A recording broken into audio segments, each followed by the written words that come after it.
बोलिए सतगुरुदेव की जय।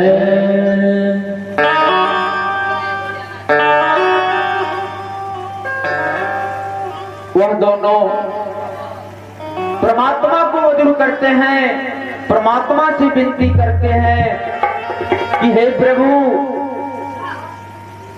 अगर एक संतान मुझे हो जाता तो हमारी गोद भी भर जाता और यह भक्ति करने का हमने मनोरथ फल भी हम पा लेते।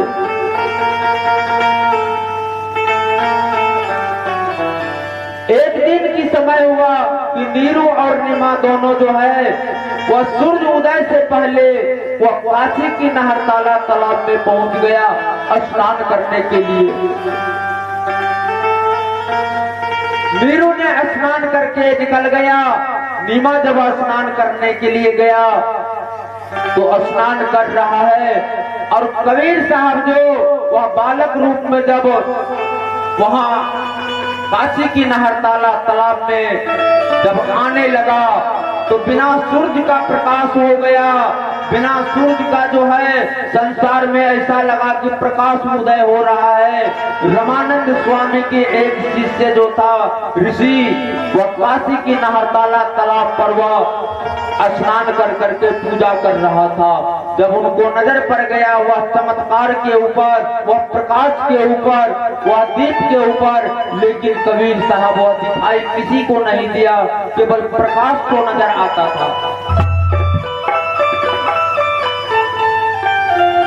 उस समय जो नीमा स्नान कर रहे थे तो वह बालक की ओर जो देखा वह कमल के फूल पर जो है तो चिल्ला करके अपने पति का आवाज लगाया, कहा हे स्वामी, हे स्वामी, हे पतिदेव। नीरू कहा तो पागल हो गई है, तो स्नान करके आओ ना। अब नीमा कहा तो जरा जल्दी आइए। अब नीरू जब वहां जाता है तो कहा देखिए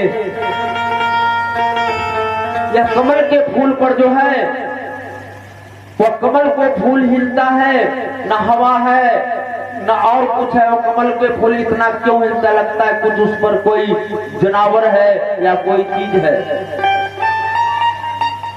नीरू कहा तो तुम क्या कर रही हो वहां, तुम स्नान करके आओ ना। जानवर है या कुछ भी है तो या काशी की नहरताला तालाब में है।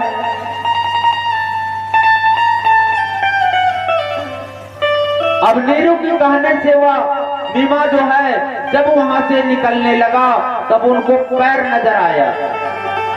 पैर जब नजर आया तो नीरू से कहा हे स्वामी, यह कोई बालक नजर आता है। नीरू कहा तो बालक है तो क्या किसी का बालक होगा, कोई छोड़ दिया, वह बालक से हमें क्या लेना है, तुम चलो अपने घर। लेकिन नीमा कहा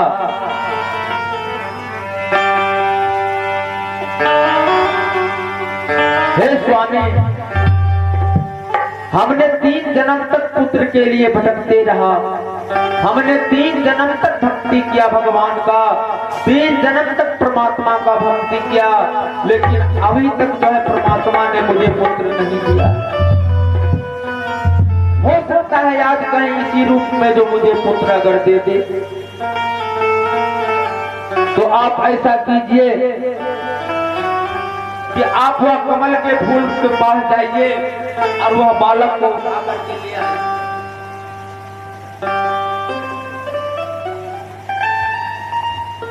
नीरू क्रोध होता है अपने पत्नी के ऊपर, गुस्सा होता है कि तुम झूठे व्यर्थ समय तुम यहाँ बिता रहे हो, या किसी को बालक होगा कोई तुम्हारे गोद से अगर ले गया तो तुम शर्मिंदा से तुम डूब करके मर जाओगे। लेकिन नीमा ने हिंट कर दिया, कहा नहीं स्वामी, हो सकता है कि तीसरी जन्म में परमात्मा ने कहीं खुश होकर इसी रूप इसी बहाने में मुझे दे दे।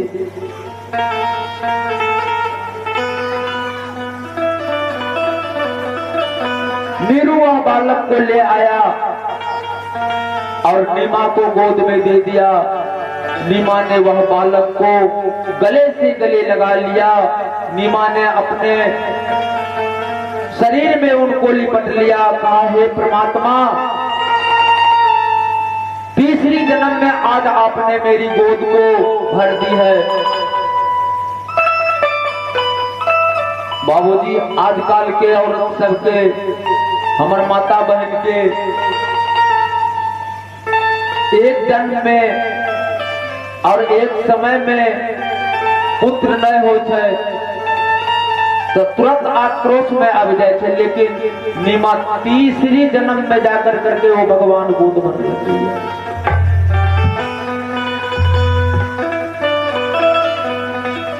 अब नीरू कहते हैं कि तुम तो यह बालक को अपने गले से गले लगा लिया, अपने शरीर में लिपट लिया, लेकिन तुम इनको दूध कहां से पिलाओगे? तुम यह बालक को मार दोगे। अब ये इस चीज को खोजने लगा कि तुम्हारे पास तो दूध नहीं है जो तुम यह बालक को दूध पिलाओगे, तुम कहां से इनको दूध पिलाओगे?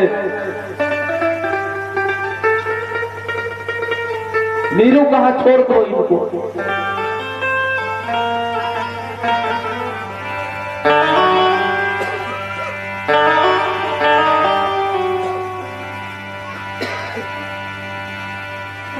आंख से आंसू गिराते नीमा पुत्र को याद करते हैं।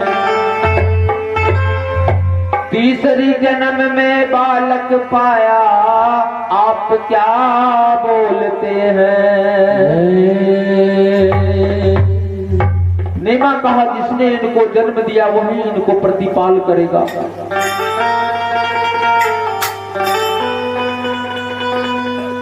जब यह दूध को बारे में जब यह नीरू ने पूछा कि तुम दूध अगर इनको कहां से पिलाओगे, तो आकाशवाणी होता है बाबूजी। आकाशवाणी जब हुआ कि ए नीरू,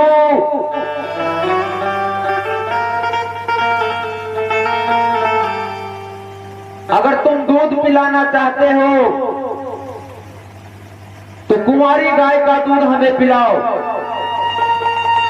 अब आश्चर्य किया नीरू, कहा, आकाशवाणी में कहता है कुंवारी गाय का दूध, कुंवारी गाय को कहीं दूध होगा?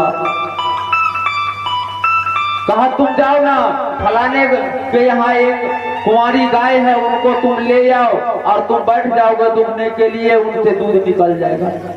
अब नीरू ने इन चीज को आश्चर्य करने लगा और कहने लगा, ऐसा कहीं हो सकता है जो कुंवारी गाय का दूध होगा?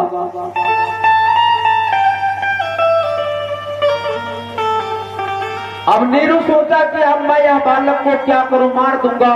जाता हूं वहां, देखता हूं कुंवारी गाय, अगर कहा था आकाशवाणी में अगर मिल गया तो अगर दूध देगा तो दूध पिला करके इनको जिंदा कर दूंगा।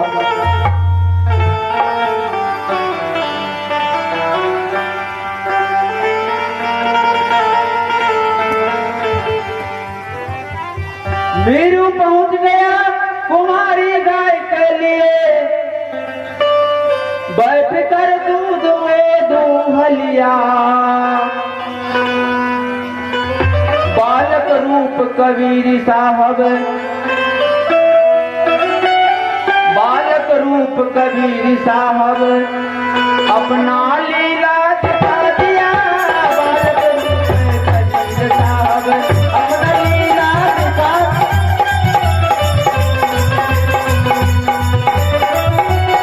जय हो।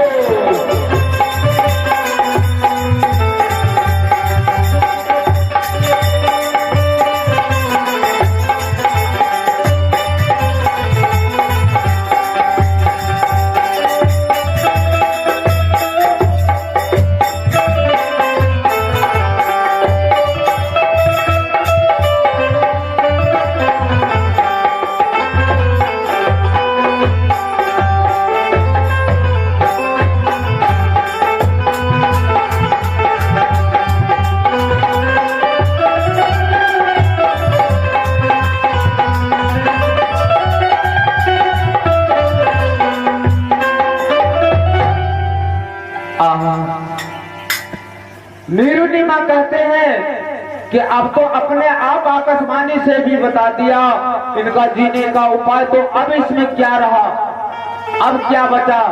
नीरू ने वही कुमारी गाय का दूध जो है वह बालक को पिलाते हैं। बालक जब कुछ ज्ञान हो गया वह धरती पर बोलने लगा, तो नीरू ने कहा कि अब इनका नाम को देख लिया, पंडित को बुला कर करके और वह काजी और मुल्ला को बुला कर करके इनको नाम को देख लिया जाए और इनका भाग रेखा संस्करण देख लिया जाए, या बालक का भाग क्या कहता है और नाम क्या होता है।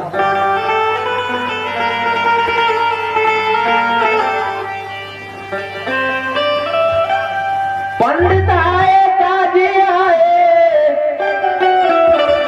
पतरा वहां उल्टाते हैं।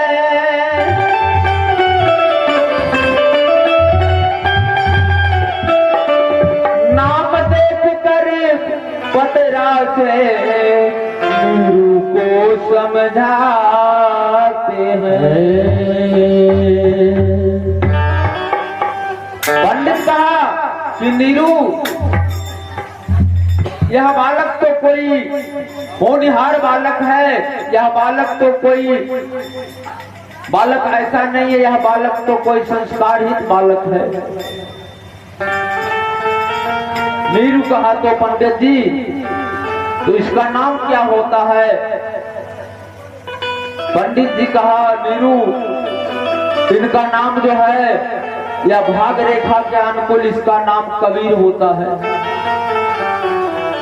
लेकिन यह होनहार बालक है, यह बालक जो है बहुत तेजवती बालक होता है। नीरू ने वह काजी से भी पूछा, काजी भी कहा यही बात, इनका